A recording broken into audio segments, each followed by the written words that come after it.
ಕರ್ತನಲ್ಲಿ ಪ್ರಿಯ ಆತ್ಮೀಯ ದೇವಜನರೇ, ನಿಮ್ಮೆಲ್ಲರಿಗೂ ನಮ್ಮ ರಕ್ಷಕನಾಗಿರುವಂಥ ಯೇಸು ಕ್ರಿಸ್ತನ ಅತಿ ಶ್ರೇಷ್ಠವಾದ ನಾಮದಲ್ಲಿ ವಂದಿಸುವನಾಗಿದ್ದೇನೆ. ಈ ಜೀವಮಾರ್ಗ ಎನ್ನುವಂಥ ಕಾರ್ಯಕ್ರಮವನ್ನು ಆಲಿಸುತ್ತಿರುವ ನಿಮ್ಮೆಲ್ಲರಿಗೂ ಕರ್ತನ ಹೆಸರಿನಲ್ಲಿ ವಂದಿಸುತ್ತಾ ಈ ದಿವಸ ಕರ್ತನ ಜೀವವುಳ್ಳ ವಾಕ್ಯದ ಕಡೆ ಗಮನ ಹರಿಸುವ. ಪ್ರಿಯರೇ, ಈ ದಿವಸದ ಸತ್ಯವೇದದ ವಾಕ್ಯ ಭಾಗವು ಆದಿಕಾಂಡ ಪುಸ್ತಕ 12ನೇ ಅಧ್ಯಾಯ 1ರಿಂದ 5 ವಚನವನ್ನು ಓದಿ ಕೇಳುವ. ಯೆಹೋವನು ಅಬ್ರಹಾಮನಿಗೆ, ನೀನು ಸ್ವದೇಶವನ್ನು, ಬಂಧು ಬಳಗವನ್ನು, ತಂದೆ ಮನೆಯನ್ನು ಬಿಟ್ಟು ನಾನು ತೋರಿಸುವ ದೇಶಕ್ಕೆ ಹೊರಟು ಹೋಗು. ನಾನು ನಿನ್ನನ್ನು ದೊಡ್ಡ ಜನಾಂಗವಾಗುವಂತೆ ಮಾಡಿ ಆಶೀರ್ವದಿಸಿ ನಿನ್ನ ಹೆಸರನ್ನು ಪ್ರಖ್ಯಾತಿಗೆ ತರುವೆನು. ನೀನು ಆಶೀರ್ವಾದ ನಿಧಿಯಾಗುವಿ. ನಿನ್ನನ್ನು ಹರಿಸುವರನ್ನು ಹರಿಸುವೆನು, ನಿನ್ನನ್ನು ಶಪಿಸುವರನ್ನು ಶಪಿಸುವೆನು. ನಿನ್ನ ಮೂಲಕ ಭೂಲೋಕದ ಎಲ್ಲ ಕುಲದವರಿಗೂ ಆಶೀರ್ವಾದ ಉಂಟಾಗುವುದೆಂದು ಹೇಳಿದನು. ಯೆಹೋವನು ಹೇಳಿದ ಮೇರೆಗೆ ಅಬ್ರಹಾಮನು ಹೊರಟು ಹೋದನು. ಲೋಟನ ಸಂಗಡ ಹೋದನು. ಅಬ್ರಹಾಮನು ಖಾರನ್ ಪಟ್ಟಣವನ್ನು ಬಿಟ್ಟು ಹೊರಟಾಗ 75 ವರ್ಷದವನಾಗಿದ್ದನು. ಅವನು ತನ್ನ ಹೆಂಡತಿಯಾದ ಸಾರಳನ್ನು, ತನ್ನ ತಮ್ಮನ ಮಗನಾದ ಲೋಟನನ್ನು, ತಾನು ಲೋಟನು ಖಾರನ್ನಲ್ಲಿ ಸಂಪಾದಿಸಿದ ಎಲ್ಲ ಸೊತ್ತನ್ನು, ದಾಸದಾಸಿಯರನ್ನು ತೆಗೆದುಕೊಂಡು ಹೋಗಿ ಕಾನಾನ್ ದೇಶಕ್ಕೆ ಸೇರಿಸಿದನು. ಕರ್ತನಲ್ಲಿ ಪ್ರಿಯ ದೇವಜನರೇ, ಈ ಆದಿಕಾಂಡ ಪುಸ್ತಕವು ಸತ್ಯವೇದದಲ್ಲಿ ಪ್ರಥಮ ಪುಸ್ತಕ, ಮೊದಲನೇ ಪುಸ್ತಕ. ಇದರಲ್ಲಿ 50 ಅಧ್ಯಾಯಗಳನ್ನು ಅಡಕವಾಗಿದ್ದು 1487 ವಚನಗಳನ್ನು ಹುದುಗಿದೆ. ಮತ್ತು ಇದನ್ನು ಸಿನಾಯ್ ಬೆಟ್ಟದಲ್ಲಿ ಮೋಸೆಯಿಂದ ದೇವರಾತ್ಮನ ಬಲದಿಂದ ರಚಿಸಲ್ಪಟ್ಟಿತ್ತು. ಇದನ್ನು 2 ಭಾಗವಾಗಿ ವಿಭಜನೆಯನ್ನು ಮಾಡಲ್ಪಟ್ಟದೆ. ಆದಿಕಾಂಡ ಪುಸ್ತಕ 1ನೇ ಅಧ್ಯಾಯದಿಂದ 11ನೇ ಅಧ್ಯಾಯದ 26 ವಚನಗಳವರೆಗೆ ಧ್ಯಾನಿಸಿ ನೋಡುವಾಗ ಸೃಷ್ಟಿ ಹೇಗೆ ನಿರ್ಮಿಸಲ್ಪಟ್ಟಿತ್ತು, ಮೊದಲು ಮಾನವ ಹೇಗೆ ನಿರ್ಮಿಸಲ್ಪಟ್ಟನು, ಮಾನವನ ಕುಟುಂಬಗಳು, ಇವೆಲ್ಲವನ್ನು ಕುರಿತು ಸಾರಿ ಹೇಳುತ್ತದೆ. ಮತ್ತು ಭಾಷೆಗಳನ್ನು ನಿರ್ಮಾಣವಾದದನ್ನು ಕುರಿತು ಸಾರಿ ಹೇಳುತ್ತೆ. ಇನ್ನು 2ನೇ ಭಾಗವು 11ನೇ ಅಧ್ಯಾಯದ 77ನೇ ವಚನದಿಂದ 50ನೇ ಅಧ್ಯಾಯದ ಕೊನೇ ವಚನದವರೆಗೆ ಅಬ್ರಹಾಮ, ಸಾರಳವರು ಹಿಡ್ಕೊಂಡು ಇಡೀ ಅವರ ಮೊಮ್ಮಕ್ಕಳವರೆಗೆ ಆ ಚರಿತ್ರೆ ಎಲ್ಲವನ್ನೂ ಅಲ್ಲಿ ವಿವರಿಸಲ್ಪಟ್ಟಂಥದ್ದು. ಹೀಗೆ 2 ಭಾಗವಾಗಿ ವಿಭಜನೆಯನ್ನು ಮಾಡಲ್ಪಟ್ಟದೆ. ಪ್ರಿಯ ಆತ್ಮೀಯ ದೈವಜನರೇ, ನಾವು ಓದಿರುವಂಥದ್ದು ಅಬ್ರಹಾಮನ ವಿಷಯನ ಕುರಿತು ಧ್ಯಾನ ಮಾಡಿದ್ದೇವೆ. ದೇವರು ಅಬ್ರಹಾಮನಿಗೆ ಹೇಳ್ತಾನೆ, ನೀನು ನಿನ್ನ ಸ್ವದೇಶವನ್ನು, ಬಂಧು ಬಾಂಧವರನ್ನು ಬಿಟ್ಟು ನಾನು ತೋರಿಸುವ ದೇಶಕ್ಕೆ ಹೋಗು ಎಂಬುದಾಗಿ. ಈತನು ಖಾರಾನಿನಲ್ಲಿ ಕಲ್ದಿ ದೇಶದ ಊರನ್ನುವಂಥ ಸ್ಥಳದಲ್ಲಿ ವಾಸಿಸ್ತಾ ಇದ್ದನು. ದೇವರು ಹೇಳ್ತಾರೆ, ನೀನಿದನ್ನು ಬಿಟ್ಟು ನಾನು ತೋರಿಸುವ ದೇಶಕ್ಕೆ ಹೋಗು. ನಿನ್ನ ಸ್ವಂತ ಊರನ್ನು, ನಿನ್ನ ಬಂಧು ಬಳಗವನ್ನು ಬಿಟ್ಟು ನಾನು ತೋರಿಸುವ ದೇಶಕ್ಕೆ ಹೋಗು ಎಂಬುದಾಗಿ ದೇವರು ಅಬ್ರಹಾಮನಿಗೆ ಕರೆಯನ್ನು ಕೊಡ್ತಾರೆ. ಇಲ್ಲಿ ಗಮನಿಸ್ತೇವೆ, ಈ ಅಬ್ರಹಾಮನು ತೆರಹನ ಮಗನು. ಇವನ ತಮ್ಮ ನಾಹೋರನು ತೀರಿ ಹೋದ ಮೇಲೆ ಅವನ ಮಗನಾದ ಲೋಟನನ್ನು ಕರೆಕೊಂಡು ಆತನು ತಾನು ಊರನ್ನು ಬಿಟ್ಟು ಕಾನಾನ್ ದೇಶಕ್ಕೆ ಹೋಗಲಿಕ್ಕೆ ಪ್ರಯತ್ನವನ್ನು ಮಾಡ್ತಾನೆ, ಹೋಗಿ ನಿಲ್ಲಿಸ್ತಾನೆ. ದೇವರು ಸ್ವರವನ್ನೇ ಕೇಳಿದ ನಂತರ ದೇವರು ಹೇಳಿರುವಂಥದ್ದೇನು, ನಿನ್ನ ಸ್ವದೇಶವನ್ನು, ನಿನ್ನ ಬಂಧು ಬಳಗವನ್ನು ಬಿಟ್ಟು ನಾನು ತೋರಿಸುವ ದೇಶಕ್ಕೆ ಹೋಗು. ನಾನು ನಿನ್ನ ಹೆಸರನ್ನು ಪ್ರಖ್ಯಾತಿಯಾಗಿ ಮಾಡುತ್ತೇನೆ. ನೀನು ಯಾರನ್ನು ನೀನು ಹರ್ಷಿಸುತ್ತೀಯೋ, ನೀನು ಯಾರನ್ನು ಆಶೀರ್ವಾದ ಮಾಡುತ್ತೀಯೋ, ಯಾರಿಗೆ ನೀನು ಮೇಲು ತರಬೇಕೆಂದು ಬಯಸುತ್ತೀಯೋ, ನಾನು ಹಾಗೆ ಮಾಡುತ್ತೇನೆ. ಯಾರು ನಿನ್ನನ್ನು ಶಪಿಸ್ತಾರೋ ನಾನು ಅವರನ್ನು ಶಪಿಸ್ತೇನೆ ಅಂತ. ಅಬ್ರಹಾಮನು ಈತನೊಬ್ಬ ಮೂಲ ತಂದೆ ಅಂತ ಕರೀತಾರೆ. ಅಬ್ರಹಾಂ ಇದ್ದನ ಅಬ್ರಹಾಮ ಆಯಿತು ದೇವರ ದರ್ಶನ ಕಂಡುಕೊಂಡ ಮೇಲೆ. ನನ್ನ ಆತ್ಮೀಯ ಪ್ರಿಯರೇ, ದೇವರು ಯಾರನ್ನ ಕರೆಯುತ್ತಾರೋ, ದೇವರ ಕರೆದಾಗ ತಮಗಿರುವುದನ್ನು ಬಿಟ್ಟು ದೇವರ ಕರೆಗೆ ಹೋಗೊಟ್ಟು ಹೋಗಬೇಕು. ದೇವರು ಅಬ್ರಹಾಮನನ್ನು ಕರೆದನು, ತನ್ನ ದೇಶನಾಗಲಿ ತನ್ನ ಬಳಗದವ್ರನ್ನಾಗಿ ಬಿಟ್ಟು ಹೊರಡಲಿಕ್ಕೆ ಮುಂದೆ ಬಂದನು. ಮೋಸೆ ಕುರಿಗಳನ್ನು ಕಾಯ್ತಾ ಇದ್ದನು. ದೇವರು ಕರೆದಾಗ ಕುರಿಗಳನ್ನು ಬಿಟ್ಟು ಆತನ ಹಿಂದೆ ಹೋದನು. ಯೇಸು ಸ್ವಾಮಿ ಹುಟ್ಟಿದಾಗ ಕುರುಬರಿಗೆ ದರ್ಶನ ಕೊಟ್ಟಾಗ ದೇವದೂತರು ಕುರುಬರು ಕುರಿಗಳನ್ನು ಬಿಟ್ಟು ಆ ಕೂಸಿಗೆ ಅಡ್ಡ ಬೀಳಲಿಕ್ಕೆ ಹೋದರು.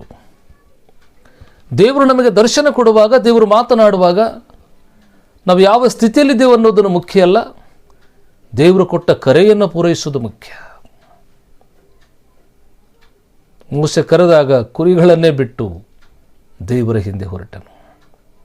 ಅಬ್ರಹಾಂ ಹಾಗೆ ಮಾಡಿದ, ದಾವೀದನು ಹಾಗೆ ಮಾಡಿದನು, ಜಕ್ಕಾಯನು ಹಾಗೆ ಮಾಡಿದನು. ದೇವರು ಕರೆಯುವಾಗ ತನ್ನ ಕೆಲಸವನ್ನು ಬಿಟ್ಟು ಆತನ ಹಿಂದೆ ಹೊರಟರು. ಅಂದರೆ ಇಲ್ಲಿ ಅಬ್ರಹಾಮನಿಂದ ಏನು ಕಲಿಯುತ್ತೇವೆ? ದೇವರ ಸ್ವರಕ್ಕೆ ಹೋಗೊಡಬೇಕು, ದೇವರ ಮಾತಿಗೆ ವಿಧೇಯರಾಗಬೇಕು. ದೇವರು ತನ್ನ ಮಕ್ಕಳಿಂದ ಬಯಸುವಂಥದ್ದೇನು?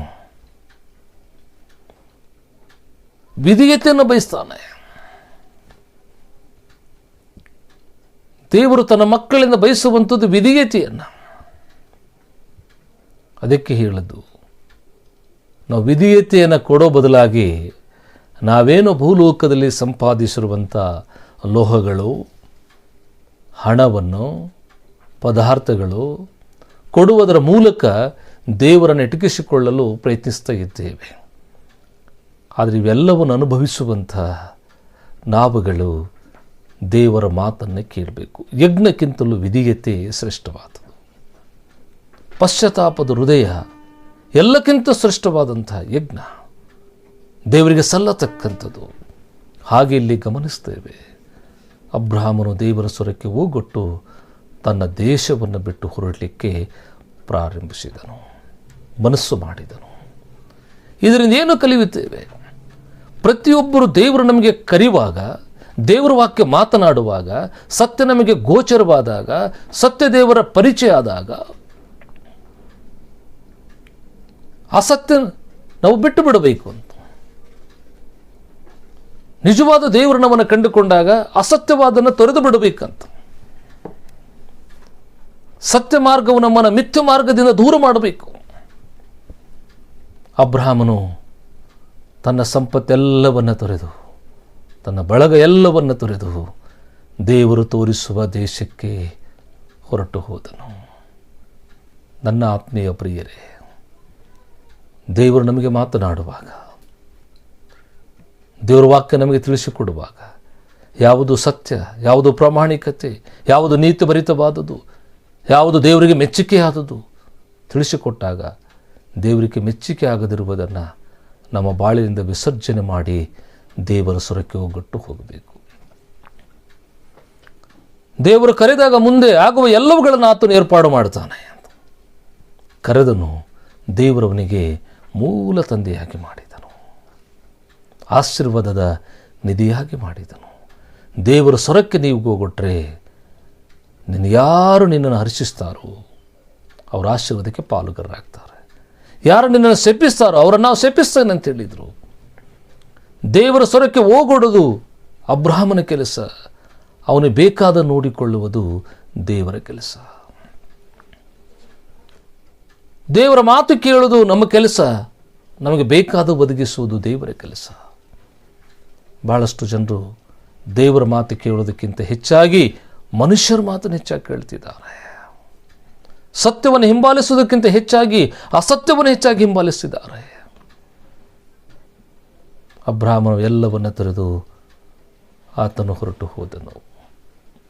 ದೇವರ ಕರೆಯುವಾಗ ನಮಗಿರೋದೆಲ್ಲವನ್ನು ಬಿಟ್ಟು ಆತನ ಹಿಂದೆ ಬರಲಿಕ್ಕೆ ಪ್ರಯತ್ನವನ್ನು ಮಾಡಬೇಕು. ಲೋಕ ದೃಷ್ಟಿಯಿಂದ ಅದೆಷ್ಟು ಲಾಭಕರವಾಗಿರಬಹುದು, ಲೋಕದ ದೃಷ್ಟಿಯಿಂದ ಅದು ಬಹಳ ಮಾನಕ್ಕೆ ಯೋಗ್ಯವಾಗಿರಬಹುದು. ಆದರೆ ನಮ್ಮನ್ನು ಸೃಷ್ಟಿಸಿದ ದೇವರಿಗೆ ಅದು ಯೋಗ್ಯವಲ್ಲ ಅಂತೇಳಿ ಕಂಡು ಬಂದಾಗ ಅದನ್ನು ಬಿಟ್ಟು ದೇವರಿಂದೆ ಹೋಗುವುದನ್ನು ಕಲಿಬೇಕು. ದೇವರಿಂದೆ ಬರುವಾಗ ಎಲ್ಲವೂ ಸುಗಮವಾಗಿರುತ್ತದಂತಲ್ಲ. ದೇವರ ಕರೆಯುವ ಸಂದರ್ಭದಲ್ಲಿಯೂ ಕೆಲವು ಹೋರಾಟಗಳನ್ನು ನಾವು ಅನುಭವಿಸಬೇಕಾಗ್ತದೆ. ನೀತಿಯ ಮಾರ್ಗದಲ್ಲಿ ಹೋಗುವವರಿಗೆ, ಸತ್ಯ ಮಾರ್ಗವನ್ನು ಅನುಸರಿಸುವವರಿಗೆ ಹೋರಾಟಗಳು ಜಾಸ್ತಿ ಬರುತ್ತವೆ. ಅಸತ್ಯವನ್ನು ಅಂಟಿಕೊಂಡವರಿಗೆ ಲೌಕಿಕ ಬದುಕು ಬಹಳ ಸಂತೋಷಕರವಾಗಿ, ನೆಮ್ಮದಿಕರವಾಗಿ ಕಾಣುತ್ತದೆ. ಅಂತೆ ಅದು ನಾಶವಾಗಿ ತೋರುತ್ತದೆ. ಈತನು ಬಂದ ಮೇಲೆ ಏನೆಲ್ಲ ಅನುಭವಿಸಿದನು? ತನ್ನ ತಮ್ಮನ ಮಗನಾದ ಲೋಟನಿಂದ ಬೇರೆಯಾಗುವುದನ್ನು ಬಂತು, ಬೇರೆಯಾಗುವ ಸನ್ನಿವೇಶ ಬಂತು. ಕೆಲವು ಸಾರಿ ನಾವು ಆಶೀರ್ವಾದ ಹೊಂದಬೇಕಂತಿದ್ರೆ ನಮಗಿರುವರನ್ನು ನಾವು ಕಳ್ಕೊಳ್ಬೇಕಾಗುತ್ತೆ ಅಂತ. ಕೆಲವು ಸಾರಿ ನಮಗೆ ಕಳ್ಕೊಳ್ಳಿಕ್ಕೆ ಮನಸ್ಸಿರುವುದಿಲ್ಲ. ಆ ದೆಸೆಯಿಂದಲೇ ದೇವರ ಆಶೀರ್ವಾದ ಹೊಂದಿಕೊಳ್ಳಿಕ್ಕೆ ಆಗುವುದಿಲ್ಲ. ಸತ್ಯವಿದೆ, ಅದನ್ನೇ ಹೇಳುತ್ತದೆ, ನನ್ನ ನಿಮಿತ್ತವಾಗಿ ಎಲ್ಲವನ್ನು ಕಳ್ಕೊಳ್ಳುವವನು ಎಲ್ಲವನ್ನು ತಿರುಗಿ ಪಡೆಯುತ್ತಾನೆ. ಅದಕ್ಕೆ ಹೇಳಿದ್ದು, ಯೇಸುವನ್ನು ಕಾಣಲಿಕ್ಕೆ ಬಂದಾಗ ಮತ್ತೆ ಸುವಾರ್ತೆ 12ನೇ ಅಧ್ಯಾಯದ 45ನೇ ವಚನ ಓದಿ ನೋಡುವಾಗ, ನಿನ್ನನ್ನು ಕಾಣೋದಕ್ಕೆ ನಿನ್ನ ತಂದೆ ತಾಯಿಗಳು ಬಂದಿರಂತೆ ಹೇಳುವಾಗ, ನನಗೆ ತಂದೆ ಯಾರು ತಾಯಿ ಯಾರು, ನನ್ನ ತಂದೆಯ ಚಿತ್ತಂತೆ ನಡೆಯುವವು ನನಗೆ ತಂದೆಯು ತಾಯಿಯು ತಮ್ಮನೂ ಆಗಬೇಕು.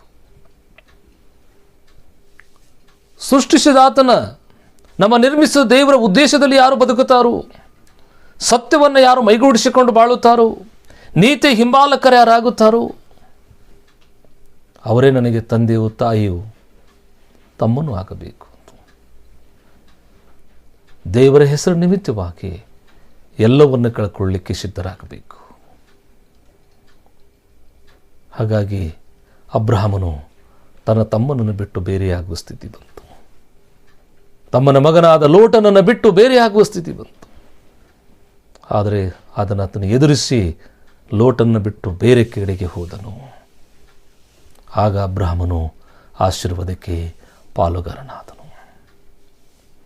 ದೇವರವನಿಗೆ ಆಶೀರ್ವಾದ ಮಾಡ್ತಾನಂತ ಹೇಳಿದರು. ಆದರೆ ಅಬ್ರಹಾಮನಿಗೆ ಮಕ್ಕಳೇ ಇರಲಿಲ್ಲ. ದೇವರು ಮನುಷ್ಯನಿಗೆ ಭೂಮಿಯಲ್ಲಿ ಕೊಟ್ಟ ಬಹುದೊಡ್ಡ ಕೊಡುಗೆ ಯಾವುದು? ಮಕ್ಕಳ ಭಾಗ್ಯ. ಮನುಷ್ಯನಿಗೆ ಸಂತೋಷಪಡಿಸುವಂಥ ಏಕೈಕವಾದಂಥ ಸಂಪತ್ತೇನಾದರೂ ಇದ್ದರೆ ಅದುವೇ ಮಕ್ಕಳು ಅಂತ. ಅಬ್ರಹಾಮ ಹೇಳ್ತಿದ್ದ, ದೇವರೇ ನಾನು ಎಲ್ಲಗಳಲ್ಲಿ ಜಯವನ್ನು ಕೊಡ್ತಾ ಇದ್ದಿ, ನನಗೆ ಸಂಪತ್ತು ಮೇಲೆ ಸಂಪತ್ತನ್ನು ಕೊಡ್ತಿ, ಆದರೆ ಅದಕ್ಕೆ ವಾರಸುದಾರರೇ ಇಲ್ಲವಲ್ಲ ಅಂತೇಳಿ ಕೊರಗು ಇತ್ತು.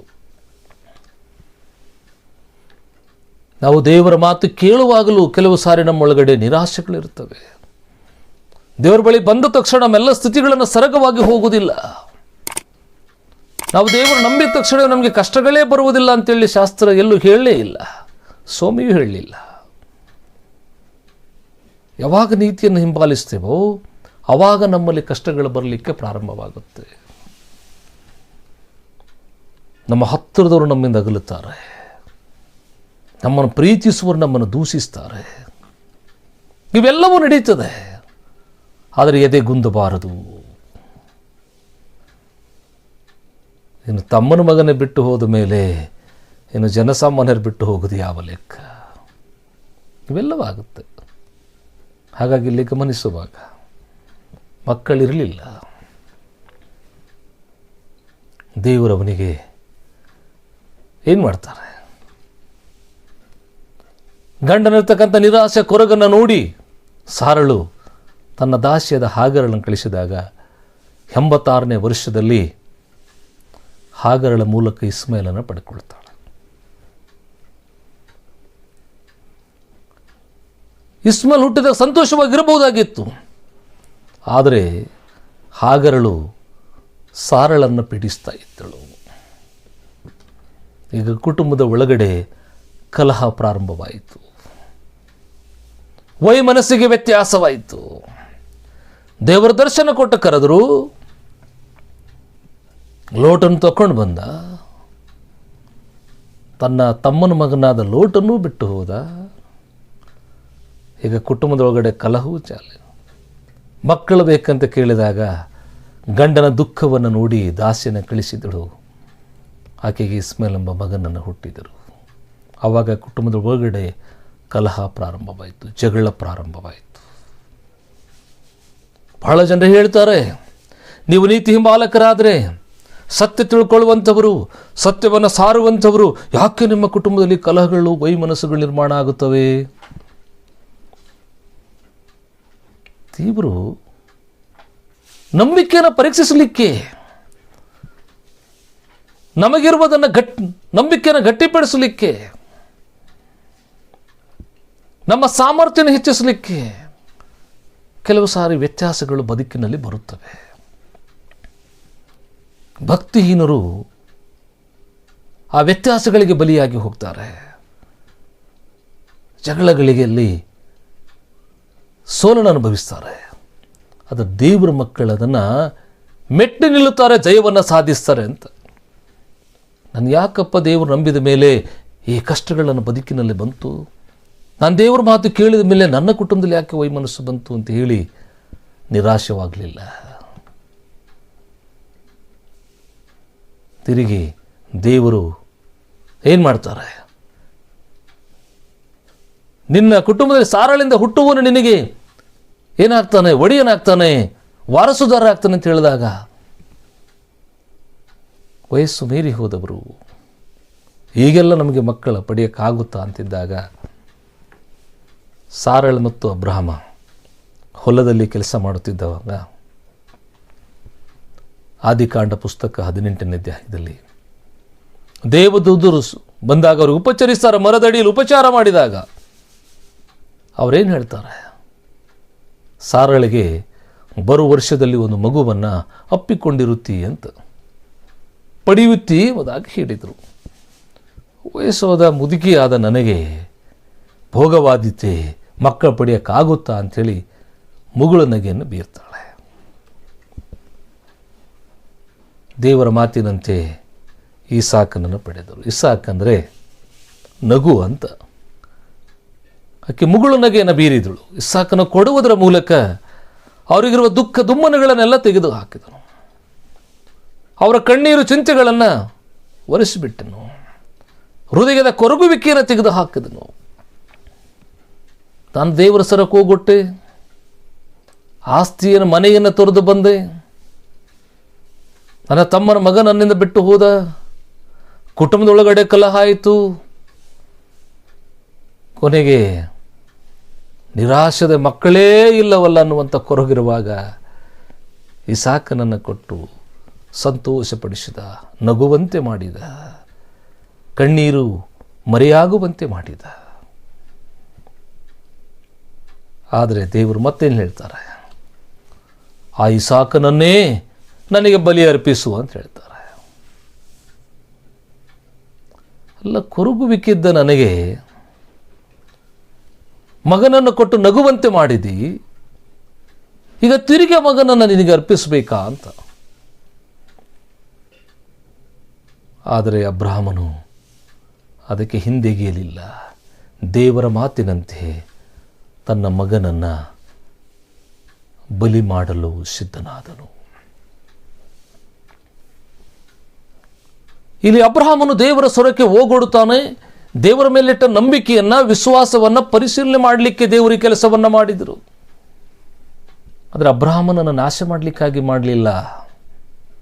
ಅಬ್ರಹಾಮನ ಮೂಲ ತಂದೆಗೆಂದು ತೋರಿಸಲಿಕ್ಕೆ, ಅಬ್ರಹಾಮನ ಮೂಲಕ ಜನರಿಗೆ ಆಶೀರ್ವಾದ ನಿರ್ಮಾಣ ಮಾಡಲಿಕ್ಕೆ, ಅಬ್ರಹಾಮನನ್ನು ಪರಿಪೂರ್ಣವಾಗಿ ಮಾಡಲಿಕ್ಕೆ ಇವೆಲ್ಲವನ್ನು ಮಾಡಿ ತೋರಿಸಿದರು.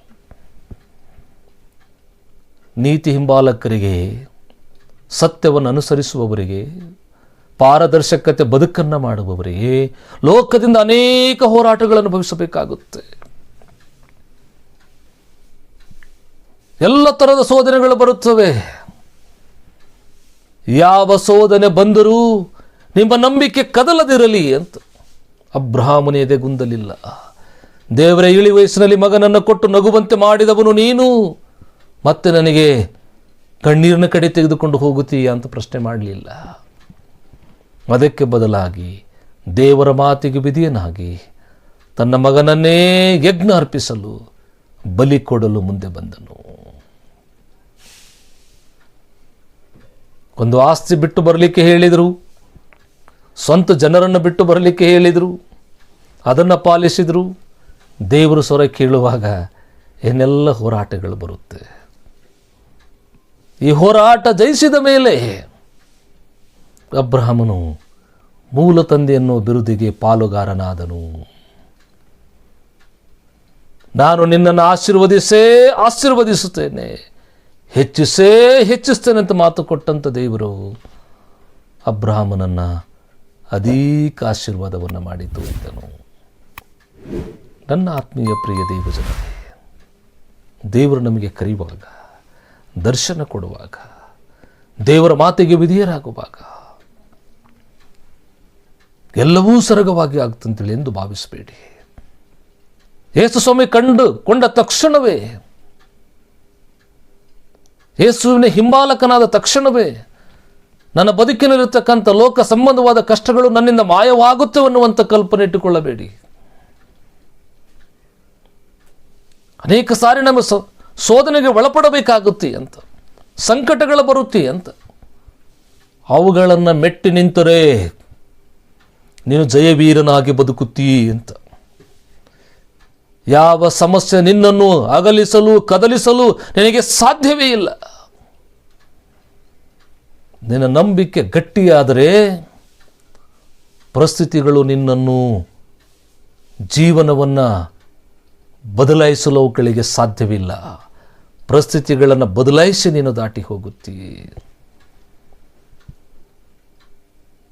ಇಸ್ರಾಯೇಲರಿಗೆ ಸೇಕಮ್, ಮಮ್ರೆತ್ ಇವೆಲ್ಲ ದೊಡ್ಡ ಸ್ಥಳಗಳು, ಅವುಗಳನ್ನು ದಾಟಿ ಬರುವಂತೆ ಆಯಿತು. ಕೆಲವು ಸಾರಿ ನಮ್ಮ ಬದುಕಿನಲ್ಲಿ ಬಹಳಷ್ಟು ಹೋರಾಟಗಳನ್ನು ನಾವು ದಾಟಬೇಕಾಗುತ್ತೆ ಅಂತ. ಆ ದಾಟಿದಾಗಲೇ ನಮಗೆ ಜಯವನ್ನು ಸಿಕ್ಕುತ್ತೆ ಅಂತ. ಏನಾದರೂ ನೀತಿಯ ನಿಮಿತ್ತವಾಗಿ ಸಂಕಟಗಳು ನಮಗೆ ಅನುಭವಿಸ್ತಾ ಇದ್ದರೆ, ಜನರು ನಮ್ಮನ್ನು ದೂಷಿಸ್ತಾ ಇದ್ದರೆ, ನಮ್ಮ ನೀತಿ ನಿಮಿತ್ತವಾಗಿ ನಮ್ಮ ಮೇಲೇನಾದರೂ ಅಪವಾದಗಳು ಬರ್ತಾ ಇದ್ದರೆ, ಯೇಸುವಿನ ನಿಮಿತ್ತವಾಗಿ ಹಿಂಸೆಗಳು ಬರ್ತಾ ಇದ್ದರೆ, ನಾವು ಧನ್ಯರು ಎಂಬುದಾಗಿ ಭಾವಿಸಿಕೊಳ್ಳಬೇಕು. ನಮ್ಮನೇನು ದೇವರು ಲೋಕಕ್ಕೆ ಪರಿಚಯ ಮಾಡಲಿಕ್ಕೆ, ನಮ್ಮನ್ನು ಆದರ್ಶವಂತರನ್ನಾಗಿ ಮಾಡಲಿಕ್ಕೆ, ನಮ್ಮಿಂದ ಜನರಿಗೆ ಆಶೀರ್ವಾದವನ್ನು ನಿರ್ಮಾಣ ಮಾಡಲಿಕ್ಕೆ ದೇವರಿಗೆ ಸಂಕಟಗಳು ಕೊಟ್ಟಿದ್ದಾನಂತ ಭಾವಿಸಬೇಕೇ ವಿನಾ ಹೊರತು ದೇವರು ನನಗೆ ಯಾಕೆ ಸಂಕಟ ಕೊಟ್ಟಿ ಅಂತೇಳಿ ಪ್ರಶ್ನೆ ಮಾಡೋದು ಬೇಡ. ನಮಗೆ ಬರುವ ಎಲ್ಲ ಸಮಸ್ಯೆಗಳಲ್ಲಿ ದೇವರ ಮೇಲೆ ಹತ್ತುಕೊಂಡು ಹೋಗುವಾಗ ಜಯವನ್ನು ಸಾಧಿಸುತ್ತೇವೆ. ಪ್ರಿಯರೇ, ಅಬ್ರಹಾಮನು ಕ್ರಿಸ್ತಪೂರ್ವ 1996ರಿಂದ ಕ್ರಿಸ್ತಪೂರ್ವ 1822ರವರೆಗೆ ಈ ಘಟನೆಗಳೆಲ್ಲವೂ ಅಬ್ರಹಾಮನ ಜೀವನದಲ್ಲಿ ಜರುಗಿ ಹೋದವು. ಹಾಗೆ ಪ್ರಿಯರೇ, ಕರ್ತನು ನಮ್ಮನ್ನು ಕರೆಯುವಾಗ ನಾವು ಆತನ ಸರಕ್ಕೆ ಹೋಗೊಡಬೇಕು. ನಮ್ಮ ನಂಬಿಕೆಯನ್ನು ಪರೀಕ್ಷೆ ಮಾಡಲಿಕ್ಕೆ, ನಮ್ಮನ್ನು ಸದೃಢರಾಗಿ ಮಾಡಲಿಕ್ಕೆ, ನಾವು ಯಾವ ಸಮಸ್ಯೆಗಳ ಬಂದರೂ ಕರ್ತನ ಪಾದದಲ್ಲಿ ಇರುವಾಗ ಅವೆಲ್ಲವನ್ನು ಜಯಿಸಲಿಕ್ಕೆ ಸಾಧ್ಯ ಇದೆ. ನಾವು ಸಮಸ್ಯೆಗಳನ್ನ ಜಯಿಸುವಂಥದ್ದು ದೇವರ ಮೇಲೆ ಇಟ್ಟಂಥ ನಮ್ಮ ನಂಬಿಕೆಯೇ.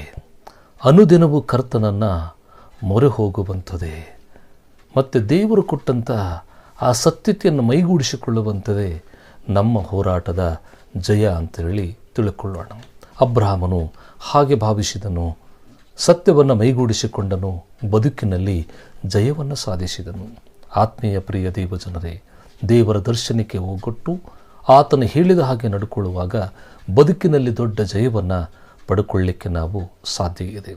ಹೋರಾಟಗಳಿಗೆ ಎದೆಗುಂದುವುದು ಬೇಡ, ಕದಲೋದು ಬೇಡ, ಭಯಪಡೋದು ಬೇಡ, ಕರ್ತನ ಸಾನ್ನಿಧ್ಯದಲ್ಲಿದ್ದುಕೊಂಡು ಆತನ ಹೆಜ್ಜೆಜಾಡನ್ನು ಹಿಂಬಾಲಿಸುವುದರ ಮೂಲಕ ಅವೆಲ್ಲವನ್ನು ಮೆಟ್ಟಿ ನಿಲ್ಲುತ್ತಾ ಅಬ್ರಹಾಮನು ಆಶೀರ್ವಾದ ನಿಧಿಯಾಗಿ ದೇವರು ಮಾಡಿದಂತೆ ನಮ್ಮ ವ್ಯಕ್ತಿಗತ ಬದುಕು, ನಮ್ಮ ಕುಟುಂಬಿಕ ಜೀವನ, ನಮ್ಮ ಸಾಮಾಜಿಕ ಜೀವನದಲ್ಲಿ ನಾವು ಆಶೀರ್ವಾದವನ್ನು ಹೊಂದಿ ಬಾಳುವುದಕ್ಕೆ ದೇವರಾತ್ಮ ನಮ್ಮನ್ನು ಮುನ್ನಡೆಸಲು ಶಕ್ತನೂ ಸಮರ್ಥನೂ ಆಗಿದ್ದಾನೆ.